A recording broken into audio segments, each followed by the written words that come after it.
Krishna Mayapur নিতাইগুল kitchen থেকে সবাইকে স্বাগতম। আজকে রান্না হচ্ছে আলুর দম। দেখতে পাচ্ছেন আজকে ভগবানের জন্য ভেজে নিয়ে যাব, তার জন্য এখানে এই যে আলু ভেজে নিয়েছি, আর এখানে হাঁড়ি বসিয়ে দিয়েছি। এখানে হচ্ছে বোনা খিচুড়ি, এই যে গোবিন্দভোগ চাল আর মুগ ডাল দিয়ে বোনা খিচুড়ি। চাল ডাল দেওয়া হয়ে গেছে, এবার ভালো করে ফুটাতে দিচ্ছি। আর এখানে আলুর দমের মশলাটা কষিয়ে নিচ্ছি।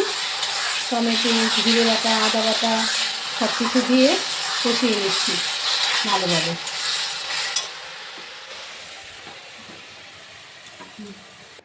দেখুন রেডি হয়ে এলো বোনা খিচুড়ি। কত সুন্দর এই বোনা খিচুড়িটা, আমার সবারই পছন্দ এই বোনা খিচুড়িটা। আর এটা গরম আছে, একদম ঝরঝরা হয়েছে। দেখুন এটা ঠান্ডা হলে আরও ঝরঝরা হয়ে যাবে। আর এখানে আলুর দমটা হয়ে গেছে, একদম মাখা মাখা করে আলুর দম করে নিয়েছি। আলুর দমটাও রেডি হয়ে গেছে।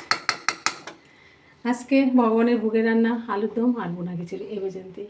সবাই ভালো থাকবেন, সুস্থ থাকবেন। আবার দেখা হচ্ছে পরের ভিডিওতে। হরে কৃষ্ণ।